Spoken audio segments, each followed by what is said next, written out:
Are you serious about your health and fitness, but overwhelmed by the conflicting information and BS all over social media? Welcome to Fit Facts. Brought to you by Brandon Pascual and Gabe Erno. With a combined 10 years of training experience, this physical therapist and personal trainer duo bring you the most up-to-date and applicable fitness and lifestyle tips based on the most cutting-edge research, bridged with field experience of what actually works and is sustainable for the long term. Enjoy. When you're using the bathroom, do you run the water? Privacy? What? Like, as in, like, if you're about to do your business, whether it's number one or number two, are you running the sink water while you're doing the business? Why would you do that? I think it's maybe because I grew up in a household where, like, it was like majority females living with us. Uh-huh. I mean, I do have a sister, but she's younger. But I had my aunt and then my cousin live with us when I was growing up. Interesting. But you run the water. I run the water, and they always run the water. It's kind of a waste of water. It's like I know, but it's like a modest thing because if like, let's say, like, it's dead ass quiet in the living room right now, and the bathroom's in the living room, and you don't have a fan though. That's what I do. You turn on the vent, and then you also run the water. You also run the water. Yeah, because you want to buffer as much as you can. See, I always do the fan. The fan, yeah, but sometimes the fan. Sometimes I'll be at a restroom at someone's house that has no fan. I don't run the water. I just go, oh, you got to run the water. Dude. No, I don't. That's etiquette. That's etiquette right there. I just accept. I'm like, damn, they're going to hear some noises right now. They might enjoy them. They might not. Yeah. But here we go. But that's always kind of awkward, especially, like, I remember in high school, I would always feel super weird because, like, you'd go into the stall, you know, and then there's, like, people and they're talking. And they're like, Gabe, blah, blah, blah. And you're like, you're all having a conversation. Right? All of a sudden you just, like, this crazy sound. That's... One time I was in an airport stall, actually. Oh, shit. And the dude next to me was just going crazy. And then I heard someone just laughing. He was just laughing. Honestly, in the airport, it's pretty common to hear a lot of people, like, have those issues. Like, I think because you're traveling, maybe, or something. Yeah, exactly. But, exactly. But it is common, because in my last airport encounter, when I went to San Antonio in March, like, in the bathroom, I definitely heard a few... a few bombs. Hey, they need to bring, like, I don't know, like an Nalgene, and then they just, shake it up. So that's their version of running the water. They're just like splashing some water for the Also, side. I mean, the hand dryer should be loud enough, when people use it. True. But yeah, true, definitely true. Run the water next time. Well, luckily I live alone, so I'm just bothering myself with the sounds, Well, maybe my neighbors. At the gym, also at the gym. True. Yeah. True. You run the water at the gym? Oh yeah. What? Oh yeah. But, like, it's not like anyone's by the gym bathroom door, like, listening in. I know, but sometimes they'll wait. They'll be like, "Oh shit, the door's locked." So let me go ahead and just lean on the door real quick. Dude, Sometimes I have a theory. I have a theory I just made right now that it's not a modesty thing. It's the fact that you have it's an insecurity thing. you have abnormally loud bowel movement sounds. But no, I'll do it when I'm peeing though. Also. Really? Wait, you do when you pee? Yeah, I'll do it when I pee and number two.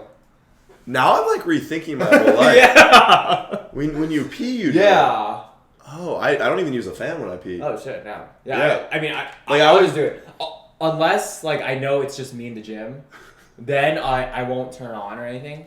Weird, because I was just at I was at someone's house yesterday. It was a group of us playing games. It was like 6 of us. And I went to the restroom, which was like 2 feet away. Yeah. And I had the longest and loudest pee of my life. Shit. And I was like, well, they could definitely all hear that. Unless they were dead ass quiet. Unless they were all like, everyone quiet, listen. Yeah. Yeah, you know what I mean? I'm sure that's what they did, because that is definitely... Exactly. Anyway. You always got to set yourself up for success, like how we set up our clients for success as well.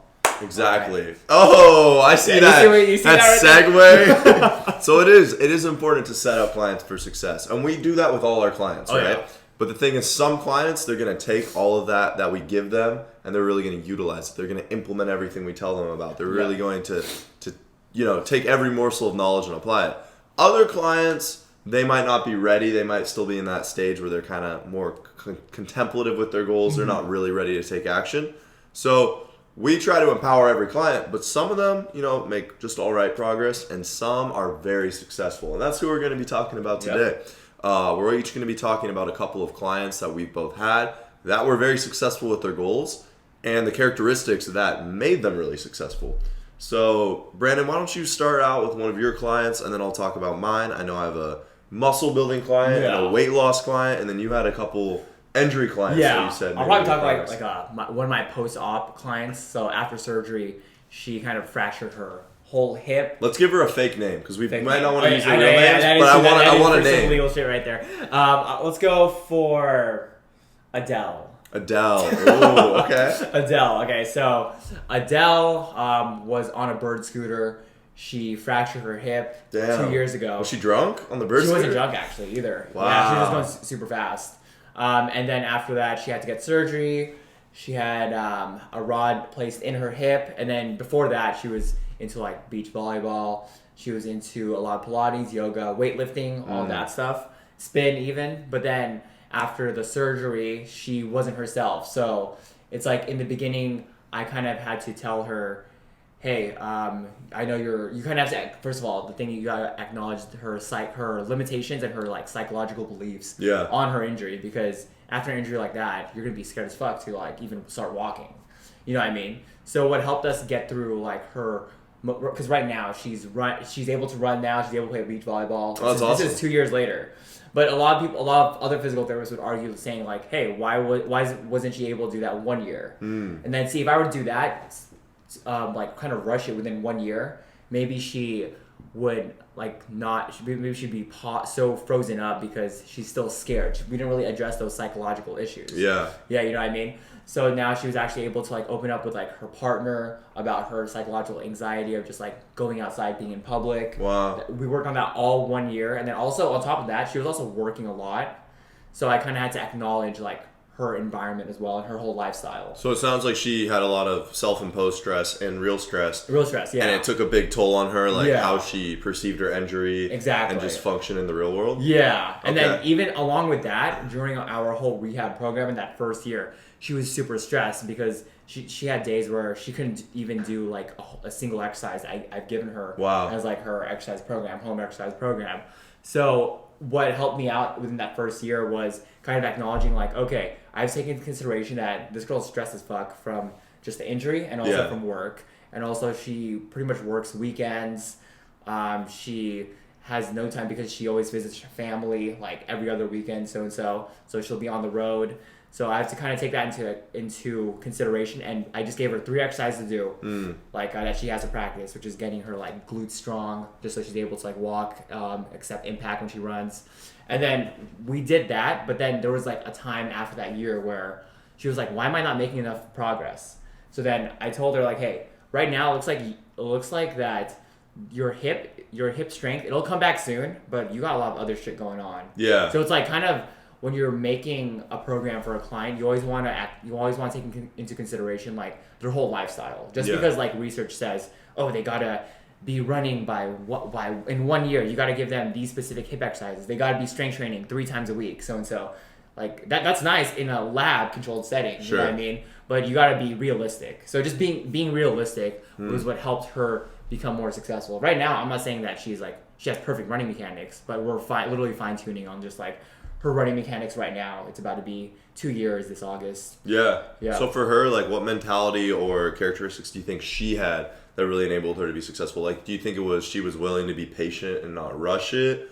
Or, what did you see in her? She had to, like, kind of reflect on, like, what does she value the most? Does she value, like, her spending time with her family more? Or getting, like, healed right away as fast as possible? Oh, interesting. So she had to, like, kind of balance between... and it's fine that she chose that she wants to enjoy her life more. Like, I'm not gonna try to sell her the idea like, hey, I need you to ditch your family and friends just to do rehab. You know what I mean? Like, or like try to get her the idea that, hey, rehab first. You kind of have to go with what she wants, because if she's already like being like super antisocial going into your sessions, it's gonna affect her performance. So it's kind of like her kind of being okay and accepting the fact that, okay, my rehab won't be as fast as some people's, but it's fine because I'm able to do the other things in my life. So kind of like setting it up like that and really considering the other factors. Yeah, just like a holistic mindset, because ultimately when someone hires us, they want their life to improve. Exactly. And a lot of that improvement is achieving their fitness goals or being, healed from their injuries. Yeah. But that's not all of it. In this case, you're saying she was so limited on time that it actually came down to, do you want to drastically decrease the time you spend with your family or heal faster? Yeah. So like that's good. She made that decision. She was aware it took longer, but ultimately it's the same with anything. Like, you could say, okay, do you want to make an extra $50,000 a year but you can't see any friends at all for a whole year. It's like, okay, well, what is worth it? We all have those individual choices. And you can always find like that happy medium, which is what we did. Yeah. Where it's like maybe because she always goes out of town for her job, so that's a big thing. Also, she would be here for like she would see me 2 times or twice a week for 2 weeks straight, but then for 1 month she's gone. So that's a big thing also with her job that I had to kind of consider as well. Totally. Well, the first client I'll be talking about, we'll call him Renton. And Renton, who actually probably wouldn't care if I use his real name, but we'll just call him Renton. He came to me, and young guy, 19 years old, lifted weights before, made a little strength progress, but really wanted to gain size. Was a really, he was smaller for his size. I think he's about 6 foot, and he was probably weighing in like the high 140s, maybe a little lower.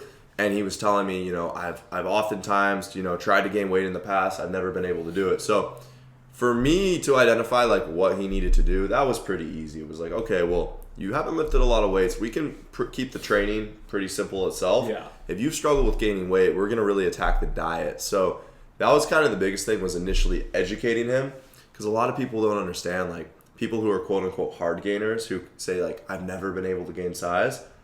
They're never actually tracking their calories. So a lot of times with people like that, they'll be like, I eat so much, but when you actually hone in on what they're eating, it's like, okay, really, you eat like one big meal a day. That's like maybe 1,600 calories. You snack a couple times. You're having like 2,000 something calories a day, which for some people's enough. But in this guy's case, we really had him start tracking, and we found out what kind of his maintenance was. I think his maintenance was like 3,400 calories a day or something. Maybe it was a little lower, but he ended up having to eat well over 3,000 calories a day. So that was the first thing, just that like awareness of, oh wow, I have to eat a lot more, and I have to do this consistently. Like I can't just do it for 3 days and then not do it for 3 days. Yeah. So I think with him, his number one key to success was his consistency. Like once he understood that, we gave him, different plans and protocols to make it attainable, but he was just every day getting his calories in every single day. So that's why he had that steady weight and muscle gain that he wanted. And then the same thing with the training. I think he maybe missed zero. I think he might have missed zero training sessions the whole time we were working together. Yeah. And we weren't training that much. We were training twice a week. But because he was so consistent on that, he was, really dialed in on his diet. He made rapid progress. Wow. So that was, I think, one thing that you probably would agree with any of our clients who have success is that consistency. It's the willingness to be like, okay, I don't have to be, doing anything crazy. I just have to hit the targets, the basics consistently. After your first session with him, let's say like when you like talked to him about like him tracking, did he actually track consistently, or did he like kind of track for like 2 days and he stopped for a bit and then told you like, oh, I don't want to track anymore, or maybe any time? It was kind of like in the beginning, it was like he tracked a little bit, then he didn't some, and we were tracking his weight, so we had that objective feedback, and we looked and we saw, you were gaining and you kind of stalled out and actually went down here, and then I just had to explain to him like, well, you haven't been tracking, so you're probably not eating enough. I know it feels like you're still full, but we really have to actually be sure if you want to see that progress. And then it kind of clicked for him, and he became a lot more consistent. So I think that's another good thing. It's like we have to be able to point out to our client these things in a way that they're actually experiencing. Like we can't just tell them like, you're going to make worse progress if you do this. We can, but not all of them will accept that until they actually see like, exactly. I was making worse progress. I had this one client, he was making really good weight loss progress, and then he stalled.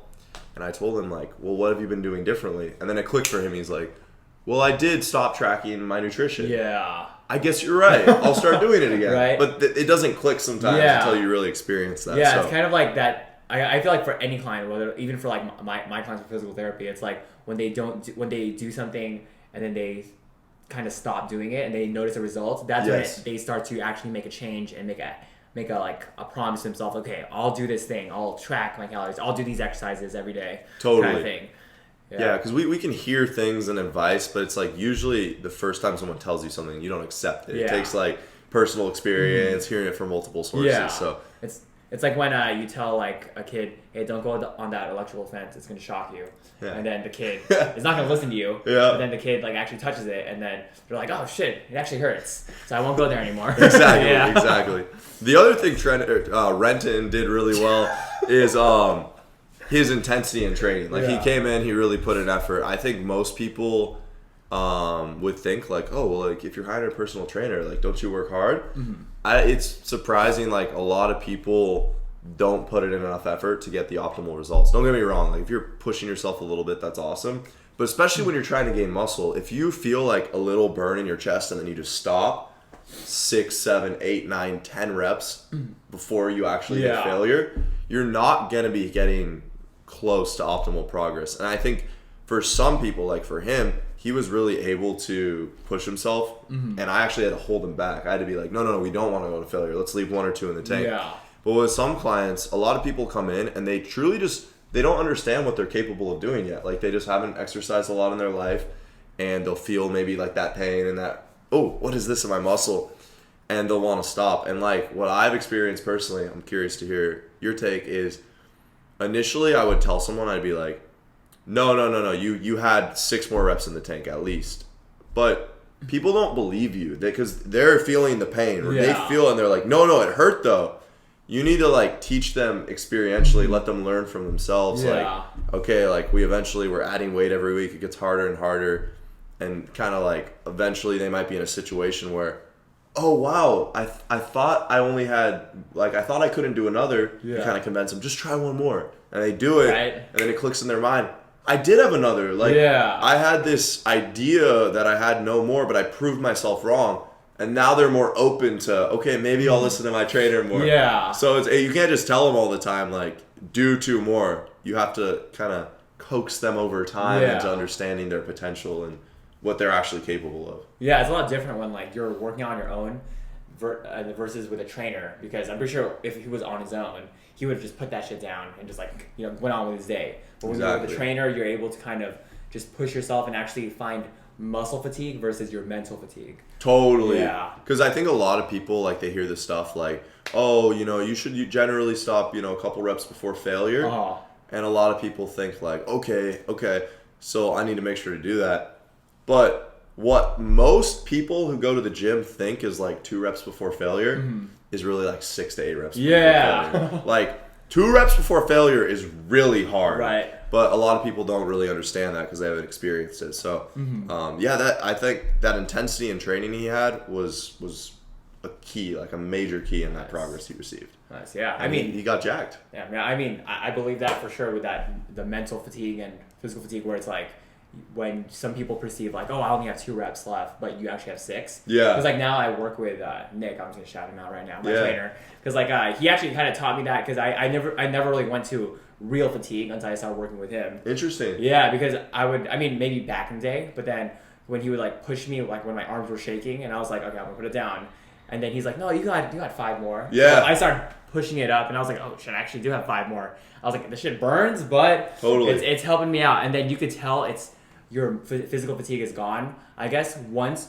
you bring it up 1 rep, and then it just suddenly like collapses slow. I guess not suddenly, but slowly collapses on you, or you're stuck in that motion. And that's from his standpoint. I agree also, where that's actual physical fatigue. Yeah, like I think one of the best ways to know if like you're actually approaching failure is your bar speed slowing down. Yeah. Because some people, they're like, I feel the burn, but if you really notice like their bar speed on the way up is going the same. Like, if you have good form, like you should control the negative at the same rate throughout the set. But like you're gonna get tired. The bar on like a bench press should go up slower as you get to fatigue. Another thing I've noticed is like there's this term volitional failure, which is essentially like you hit failure, you can't do another because you're not really trying as hard as you can. Like for instance, you think of like you could do a bench press right now and you could kind of just push. Or you could like really intensely like squeeze all your body and just push as hard as you can. So I've had a client who like he's like struggling on the rep, but then I'm like, dude, really push yourself, like give it all the effort, and then he has so much more reps. Yeah. You know? So that's another thing people need to take into account. But let's hear about your next client. Yeah. So I would say this is a crowd favorite. It's one of my back pain clients. Okay. Okay, let's call her Give me an artist right now. Give me a... Alicia. Alicia, jeez. Yeah, let's call her Alicia. So Alicia came to me for back pain. She got it from skiing actually, and just from like driving to Big Bear, I believe. For a long time, her back wasn't used to it. Yeah. And then her history of strength training was just like she thought of doing Pilates and boot camp classes as strength training. All right, so her back pain started with just some kind of tingle down the right butt cheek kind of thing, but then it kind of got worse when she was driving to Big Bear, and then when she was skiing as well. All right, so then she came to me the first week or maybe 2 weeks. She was able to lunge and squat. All right, that's not her success story though. Her success story comes after this right here, where a few weeks later, she was like maybe 6 weeks later, we were deadlifting pretty heavy. Yeah. She felt so good that she went right back into doing 2 boot camp classes and then 2 Pilates classes, and then seeing me for our advanced rehab. So after that, she actually had a big ass flare up. So it doesn't sound like a success story right here, but it's coming. So then I straight up told her after that flare up, I was like, hey, the body likes to adapt to stuff progressively or slowly. So you don't want to just introduce your body to, going from 0 group classes a week to 4 group classes a week. You know what I mean? So this happened 2 months ago, by the way. So after that, after me teaching her the expectations of like healing time, that's what this whole topic is about. So it's kind of like pre-framing and actually like giving patients the real expectations. Because I straight up told her in the beginning, like, hey, you may have flare-ups in the beginning, or towards the stage of towards the whole rehab process, but we're not going to be able to avoid them, but we're going to do our best by strengthening our body, conditioning our body, improving your mobility, addressing the root cause. All right, so in the beginning, I didn't tell her, hey, you're going to be pain-free for the rest of your life, but you are going to have some flare-ups. And when we have those flare-ups, just know that maybe you adapted to, or maybe you didn't let your body adapt slowly. And then I guess like since I told her that way too early, she probably forgot all about that. And when she was feeling so good after deadlifting, I think it was like 245 for like 10 reps. Wow. And that was her first time deadlifting at all. What? Right, yeah. She's pretty athletic as well. Oh, a strong woman. Right? Yeah. So then after that, wait, no. Okay, it was 240. No, it wasn't 245. Sorry, it's 130. 135, 45 plus the trap bar. Oh, okay. A 45 plus the trap bar? Yeah. So 150. 150, yeah. 140. 140, yeah. Yeah, so, 145, I guess. 140, 145. Yeah, I was like, wait, hold on. 235 is a lot. At first, I was like, oh, shit, crazy. wait a minute. But yeah, so then she's able to do that. I guess she felt so strong that she wanted to do the boot camp classes. So I guess, like, her success right now, she's doing fine. Right now, she's doing 1 boot camp class a week until we can get her back to her body used to having those kind of impacts at fatigue. So the biggest takeaway from that whole story is pretty much setting up expectations that, hey, we want to make sure that we want to talk about like the whole plan of what happens in the future. Like, you know what I mean? Like, this is what's going to happen week 1 to 4. You're going to feel a lot better. You're going to feel great. We'll be actually doing more movement, maybe adding some weight week 4 to 8. Maybe you'll have a flare up there just because we're adding more weight, but don't let that bother you. Maybe you won't have a flare up, but don't let that change how we're gonna progress our plan. I don't want you starting to like sign up for a marathon or train for a marathon. Yeah. Because you only have a flare up for 2 months. Then week 8 to 12, we're gonna fine tune you a little more by introducing you to your favorite group class again, so and so. So just like explain that whole process to her, even though she kind of forgot it, like in the middle of our program. Just like helped her out now to where I think this upcoming week I'm gonna introduce her to another group. I'll give her the okay of like, hey, let's go ahead and try your other favorite group boot camp class. Yeah. Just so you can see how your body is, because I know that your body likes 1 time a week, so let's bump it up 2 times a week. And that's really good that now she's gonna see flare-ups not as like, oh my god, my body's broken, but oh, my body's giving me feedback that I'm doing something it doesn't like, and now I can adjust based off of that. So that's just a healthier way to look at pain. Mm-hmm. Exactly, especially for her, because she's someone that has never strength trained before, besides like those boot camp classes, where she might even when she deadlifts, she might feel like her butt, her core, like tighten up a lot, and the next day where she feels immobile. Yeah. And then I straight up explained to her like, hey, you will feel immobile because those muscles are sore. I still want you to do these 2 mobility drills right when you wake up, just to kind of facilitate recovery, kind of thing, and then you can go about your day and do whatever. Totally. My next client I'll talk about, we'll call him What's a good Italian name? Giovanni. Giovanni. We'll call him Giovanni. And Giovanni came in, and he wanted to lose weight. That was really his main goal. He wanted to gain muscle and lose weight. He was probably he was like 208. Yeah. And for him, he was probably at like around 30% body fat, you know, like definitely pretty overweight. Definitely pretty overweight. And pretty much he came in, he just wanted to lose weight. So I kind of planned like a gradual introduction of certain things. Like, okay, generally, like we'll start him with a step goal, we'll make that really low. Yeah. We'll just have him be mindful of like the foods he's eating. We won't start tracking calories right off the bat. I was kind of trying to ease him into everything. But what I found was what made him successful is he was already ready to make the lifestyle change. So he wasn't like, okay, I'll just do a little of this. And we didn't have to slowly introduce him. He was doing everything I told him to do day one consistently. So I quickly realized, he's ready to make a whole shift. Yeah. I can give him, okay, we're going to track calories. We're going to go for 10,000 steps a day. I need you working out at the gym in your own time in addition to what you do with me. And he did it.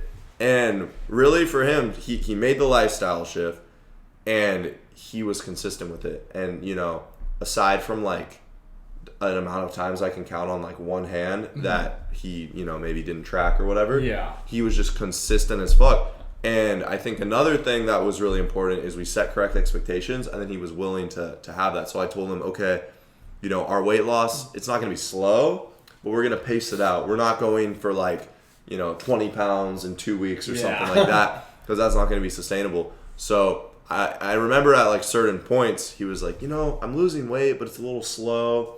And we just talked about it and kind of reframed his mind. Like, in the long run, this will be worth it. And now I've been training with him for over a year, but he's like 30 plus pounds down, like 35 pounds down or something. And that isn't the fastest rate of weight loss, but throughout it, yeah, it's sustainable. And he's really never had to suffer either. Like, we were able to gradually reduce his calories just a little bit. And yeah, but like, again, what I really saw with him, it's he's always thinking like, okay, this is my new lifestyle. So how can I set my life up around my goals? Like, if he travels, he's thinking, okay, let me find a gym near my hotel. If he's going to like Disneyland or somewhere, he's thinking, okay, let me think about the foods I'm going to be eating and how that fits into my overall like calorie goals. So it's just that mindset of how can my life go around my goals, and then just being able to be consistent with it. Yeah. Because I have a lot of other clients who they do the same things. They do the exact same things, but for them they're really good for a week, and then they don't do anything for 2 weeks, and then they're really good for a month, and then they don't do anything for a month and a half. Yeah. And it's a little frustrating, I think, for them and a little bit for me, because I see like they're making such good progress. They feel really good about it, and then they kind of shoot themselves in the foot and start wondering like, why am I not making progress? And at the end of the day, it's just, well, why do you think you'd be making progress when you're not doing anything that you were doing when you were making the progress? Right. So yeah, consistency is huge. That's like, I think that's the biggest theme of all of this is consistency, and then just having that mindset, like that right mindset where you're willing to do everything it takes, and it's not a battle. It's like you've accepted it. Like, okay, this is what I need to do. Yeah, I would say definitely when you ask like a client, like, why would you think you're making progress? Like when I would take a lot of fitness clients, and then I would ask them like, oh, how's your vacation when you took your vacation? I know I gave you some exercises to do. Were you able to do them? Oh, no, I wasn't able to do them. I was like, okay, that's fine. Were you able to, get your protein in? And he was like, oh, no, I didn't have time to. And I was like, okay, awesome. Well, you were able to minimize the alcohol, maybe use it for socializing. And they're like, oh, no, we had bottomless like every day. I'm like, okay. Exactly. Yeah. And then they go, why am I not losing weight? Right, like weight? a week later. Yeah. You're like, well, do you remember what you just told me a week ago? Exactly, yeah. So I feel like a lot of clients, even for fitness, physical therapy, that when they have that mindset of like changing their lifestyle kind of thing, and then letting their life revolve around their actual healthy habits, that's what brings them the most success. Totally. Yeah. Well, guys, thank you so much for listening to the episode. Hopefully you benefited from hearing a couple themes throughout that our clients have exhibited that have led them to be very successful. If you have any questions for us, comments, you just want to tell us how great we are, please leave a comment in the YouTube sections. If you're listening on Spotify, Apple Podcasts, give us a 5-star rating. And if you just have any questions for us in general, you can DM us on Instagram. Links are down below. But thank you so much for checking it out. We'll all see you in the next episode. I'm Gabe. I'm Brandon. And this is Fit Facts. Peace.